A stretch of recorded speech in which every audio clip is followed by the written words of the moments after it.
to Story Time in Brooklyn. You can see we're in Brooklyn today.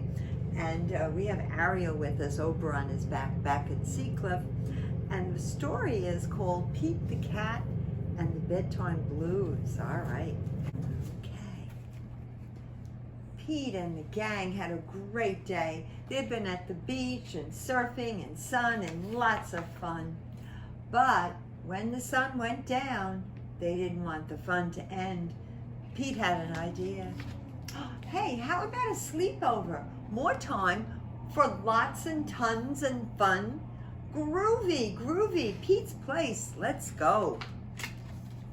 The party was far out, but they knew they couldn't stay up all night. The gang decided it was time to say good night. On went the pajamas and out went the light. Good night, Gus. Good night, Alligator. Good night, Toad. Good night, Pete.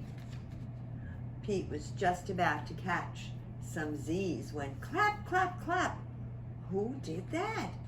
It was me, said the grumpy Toad. I didn't want to go to bed. I want to clap instead. Pete covered his head. This cool cat needs to go to bed. Good night, Gus. Good night, Alligator. Good night, Toad. Good night, Pete. Time to sleep. Pete tried again to catch some Z's when rat-a-tat-tat, rat-a-tat-tat. Who did that? Pete asked. It was me, said Gus the platypus. I don't want to go to bed. I want to jam instead. Pete covered his head. This cool cat needs to go to bed. Time to sleep. Good night, Gus. Good night, Alligator. Good night, Toad. Good night, Pete. Pete closed his eyes to catch some Z's when he heard munch, munch, munch. Pete had a hunch. It was Alligator. He was always up for eating. What could Pete do? All the clapping and the rat-tat-tatting and the munching was giving him the bedtime blues. Pete had a groovy idea.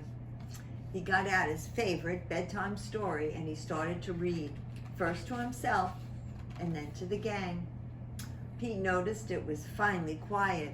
No more clapping, no more rat-a-tat-tatting, and no more munching. They all settled down and no one made a sound. Pete yawned and turned off the light. Good night, sleep tight, time to catch some Z's. Tomorrow was another day for surfing fun and tons of fun. Oh, what a great story. Makes you a little sleepy though, doesn't it? All right, how about we sing to Pete, Pete the cat? What do you think? We don't have our cake with us. We have a candle. We can decide what Pete would like, whether he would like vanilla or chocolate. Let's find out what the votes are. All right? Let me see. We don't have our book, so we have to kind of remember who likes what. Well, I know that Molly and Alice and Jolene are chocolate fans, as are Graham and Audrey and Lila, and their cousins, James and Anna, all chocolate. Bev and Henry, yes, and Bee and Ben love their chocolate.